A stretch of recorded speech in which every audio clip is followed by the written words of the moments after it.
Alright, Wani, this is Dallas here with the man, the myth, the legend, Mr. ULI Jon Roth. How's it going?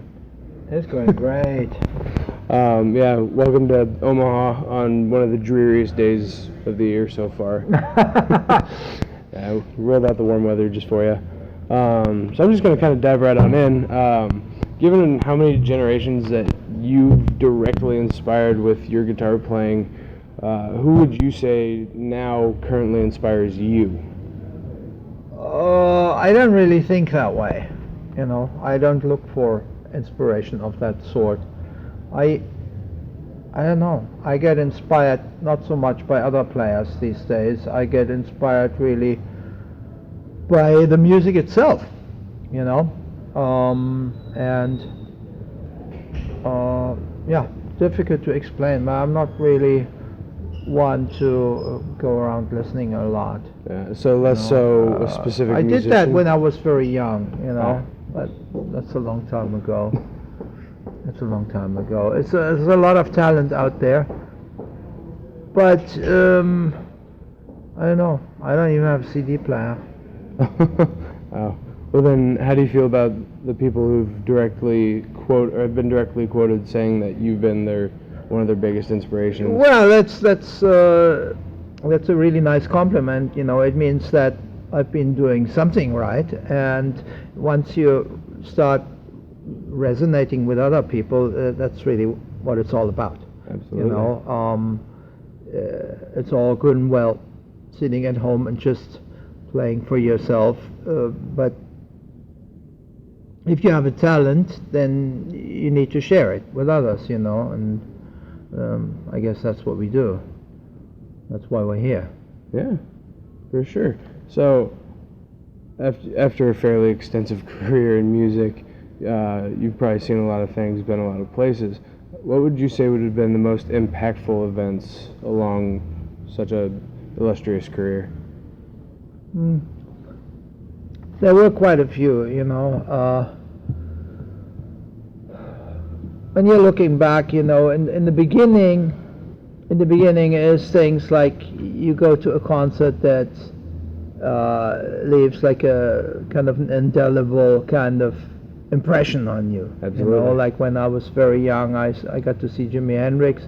That was a huge impression on me. I also got to see classical players like Julian Bream and Andre Segovia, or flamenco players like Manita Ceplata and Paco Lucia.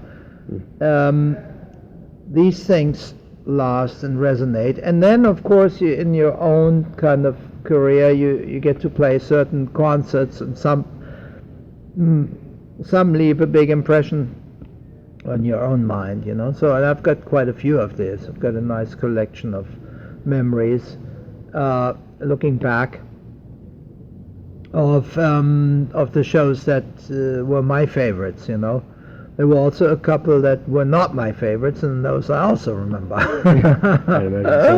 Yeah. So, among like the lesser known bands that you kind of toured with, who would you say were the most memorable, I guess? I don't know. I don't think that way. Or ones that kind of like stuck with you afterwards? Me by. Or just... It passes me by. I don't know. It's not something that I really think about. You know, I haven't really toured with bands as such. I've toured with single musicians, you know. I've toured with the Scorpions, but not really on touring packages with bands. Anyways, I'm not really qualified to answer that question. It's not something I really think about, you know. Fair enough. I'm coming from a different place in music. I like to search and find new music, and I like to find it like myself. It's not that I'm not influenced by other music. I am very influenced by other music, but most of it happened 40 or 50 years ago. You know, I grew up with the Beatles, and I still love their music, although I hardly ever get to listen to it. But when I do, it still resonates strongly with me. And it's the same with certain classical pieces. So, yeah. So my mind works in a different way, I guess. Absolutely nothing wrong with that. I suppose I'm not the best really a people music are. consumer, you know. No, just I mean, at producer. home I never listen to music. On tour I never listen to music. Music to me is best when it's in very small doses, and then I really get into it. You know. Okay, so when it comes to writing like your larger classical pieces and movements, do you approach that much differently than you would have, say, just like a Scorpions album or a rock album? Not much differently, no. There isn't really one working process because it's always slightly different. It really depends on the music. But a big, like, symphonic piece needs a different kind of, you need to wear a different hat than when you're writing, say, just a song. It's a different approach, you know. It's a more structural approach, more like you think a little bit more like an architect and a storyteller at the same time. Whereas when you're writing a song, there's also architecture in the song, but it's more like building a house rather than a cathedral, you know, or a village or a city. Bigger pieces consist of much more information, and you need to kind of distribute it in such a way that it makes sense, you know. And that's a big difference. I personally love doing big scale pieces. Miniature pieces, sometimes I come up with these, but most of the time I'm more interested in developing an idea and see it grow to something bigger and bigger. You know, it's just my natural inclination, I guess. Go big or go home, right? It's what? Go big or go home? Maybe. Yeah. So when you say bigger, where's the end game with that? Like, we're talking full. Well, you know, I found very early on that even when I wrote a song, I tended to want to go beyond writing a song and write something more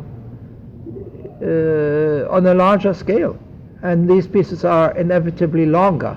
So very often I ended up writing 8-minute, 9-minute, 10-minute, 14-minute, 18-minute pieces, and that's not like a song format anymore. You know, that's more like a movement of a of a symphony or whatever, or of a concerto, and that's just my natural way of thinking. You know, I'm always fascinated by the journey from A to B, and I like to see a development in that journey, and I don't really like repeats as such. I get bored when the melody is repeated over and over again. I always keep that to a minimum, and that's not a very commercial approach, but for me it works. I need to hear a melody just one time, and then that sticks, you know. But if you want to write a hit song, you need to repeat the melody over and over, or in just the right kind of amount, you know, and that was never my thing. Because I get bored very easily.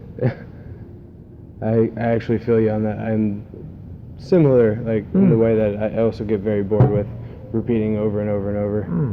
But if it repeats, then there always needs to be a reason for a repeat in my mind, and then I like to change the repeat, so it's not identical, you know, so that it's more alive.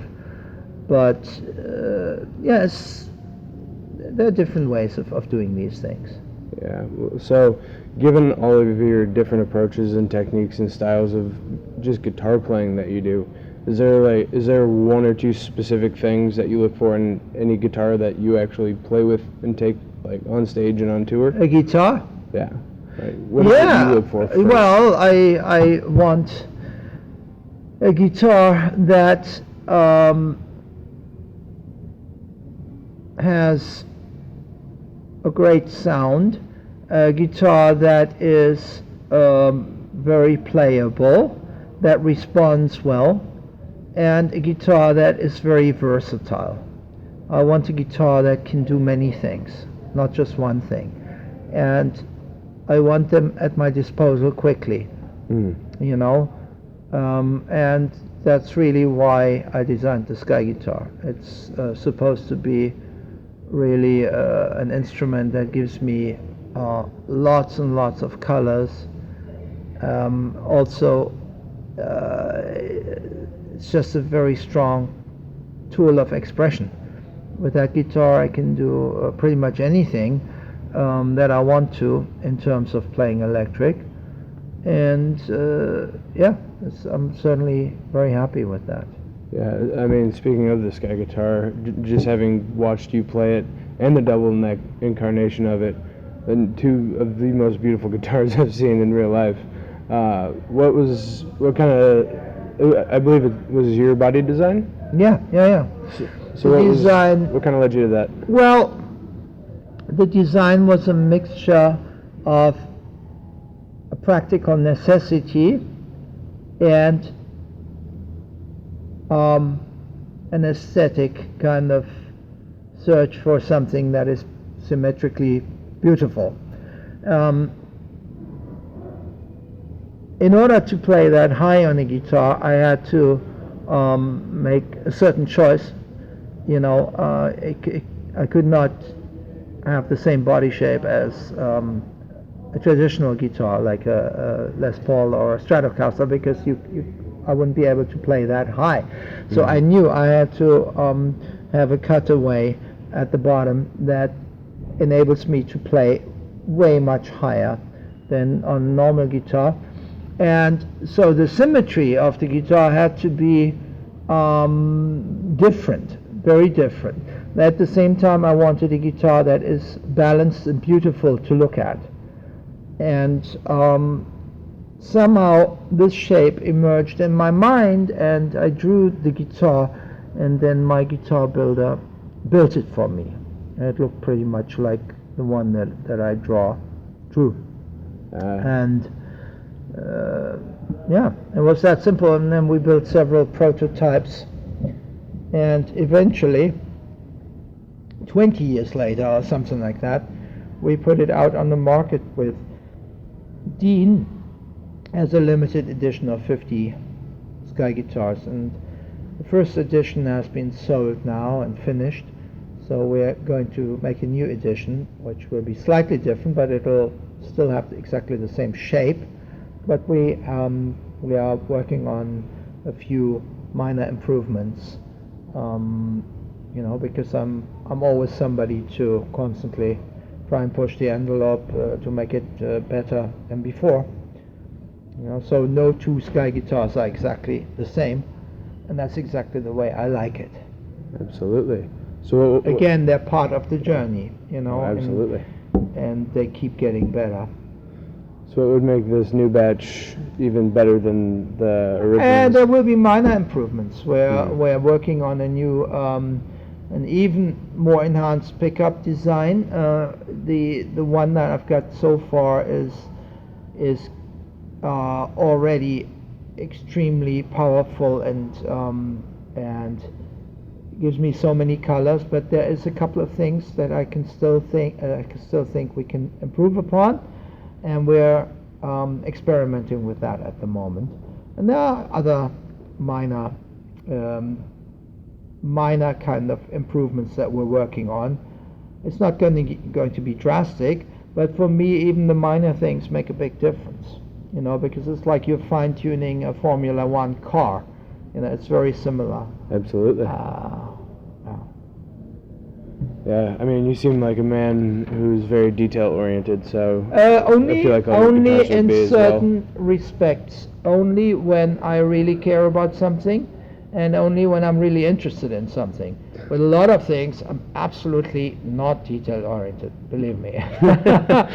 Fair enough. No, but when it comes to these things that I take very seriously and that I see as part of my personal agenda, like the sky guitar, then yes, I do take it very seriously, because I have to. Otherwise, you don't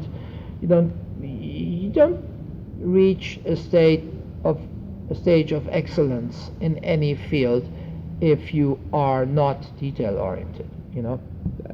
However, it's always important to not get lost in the detail and always be able to step back and see the big picture. And I've learned that over the years. I mean, both things need to be there. I think that's a great life lesson for just about anybody in any field. True. Yeah. It's a very smart, practical approach to things. Yeah. I like One it. needs to step back and to see the whole picture, and that's sometimes not so easy when you're like deeply ingrained in something or deeply involved in something. To step back and say, okay, now I'm gonna take a deep breath, look at the thing from the distance, and then sometimes things become obvious that you don't see when you're up close, and vice versa. The close-up look sometimes reveals certain flaws or certain imperfections that you don't see when you're looking from the distance. Both is important, I think. As above, so below. They're just different octaves of seeing. One is the close octave, and one is the distant octave. In reality, they have to measure up to be mathematically identical, except for the fact that they're an octave apart. If that makes sense. Yeah.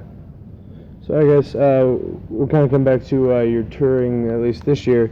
You started off the year with the Monsters of Rock cruise. How did that go? It went well. I really enjoy these cruises most of the time, and it's always nice to get away from the dreary European winter and suddenly find yourself in a place like the Bahamas, with all the sunshine. That's cool. I think I'd take the Bahamas right now over this weather. Yeah. Well, this at the moment is pretty much like what we're used to in Germany. We have these things happening in Germany or England or anywhere in Middle Europe. So it's nothing new. So far in this tour, we've been extremely lucky. We started in Florida, Texas. The weather was great. We even went to Vancouver. It was great. Yesterday we were in Denver, and as soon as we left, I think 2 o'clock in the morning, they had the biggest blizzard ever, 3 feet of snow. So we were very lucky to escape that. Otherwise, we would be stuck there. Yeah, I've been seeing the pictures start floating in from Facebook, Oh boy. and yeah, you guys would be in Denver for a little while. Uh-oh. So now that you've escaped the blizzard of Well, I hope Denver, we don't get caught tonight. yeah, you and me both. So what are the plans from here after this tour? After this tour, I've got a few European shows. I'm also finishing a DVD that we did in Japan, which is going to be called Tokyo Tapes Revisited. It's a live show which we recorded last year in Sun Plaza Hall. And I think that's going to come out after the summer. It'll come out in Japan first, and then in the rest of the world. And then I'm also gearing up to record a new album. I've written so many songs, it's ridiculous. I really need to get that stuff out of my system now. It's all good and well writing all this music, but if nobody ever gets to hear it, then there's something wrong with that picture. And I have to say that I've got too much stuff in my drawer that has not been recorded or that hasn't been finished, and I intend to change that. So what kind of direction will the new album be? Will it be more rock or more of a It's classical? very melodic. It's going to be rock, but melodic rock, with a touch of classical. But it's going to be way more a rock album than any of my previous albums of the last 10 years. You know? All right. Yeah, I've kind of tuned back into that field, and I'm enjoying it. And yeah, let's see what comes of it. I mean, you've heard a little bit today. What you heard wasn't a rock part, but No. you know. No, just sitting there watching that was absolutely incredible. Like, I'm sitting there thinking, I'm like, I feel like they're writing a song right now. Yeah. Yep, sure Cool. enough. Oh, well, that song is already written. Yeah. So It's coming together very well. Mm-hmm. So now, just out of curiosity, because we are a metal page, and I'm such a huge fan of metal. What is your take on not just like the heavy metal, but now you have things like death metal, grind, black metal? You know, I know you're a metal fan, but I need to be honest. I'm not a metal person. You know, when I grew up with the Scorpions, metal as such didn't exist. It was called melodic hard rock. What we did, we were a hard rock band. Then after I left the band, it became kind of metal in the 80s, you know, and it really is just a name. I thought Scorpions were never really metal, or I think bands like Metallica are metal. It's a different kind of thing, you know. But I'm not really. I've never really listened to that music. It is not really for me. It is strange that the metal community very often refers to my stuff as an influence, but because I am coming from a different place, but they seem to be hearing something that I don't hear in it. Yeah. You know, and it's maybe the guitar, or I don't know what it is. Yeah. But my mind is not really geared towards metal. The one thing that I don't get with metal is the dynamics. You know, I like to have everything more like in a classical way, where it changes, where the colors constantly change between clean, distorted, and loud and quiet. And in metal, usually the guitars are always distorted, and I don't like that. Yeah. This is not something that I like. I like the more beautiful tones. Sometimes I have the distortion, but I use that more for the intense peak moments. You know, and metal is like the pedal always to the floor. You know, so it's a different way of thinking. For sure. You know, and it's a very, very different way of thinking. So I respect the metal community, and it's certainly, but it's certainly a strong musical scene, but yeah, it's not really for me, I have to say, you know. I mean, fair enough. But all the people are always very nice, and very often I play at the Wacken Metal Festival, which is the biggest one in the world. I played there lots of times, and somehow it seems to work with what I'm doing, although I'm not metal, you know. But they seem to be getting it, and they're usually very nice people. Oh yeah, I love metalheads because they're really just a bunch of hippies that wear leather. I guess so. I guess so. Yes. So I guess that about wraps it up for me. I'd like to again just thank you for sitting down and chatting with me. It has truly been a real pleasure. My pleasure. Thank you.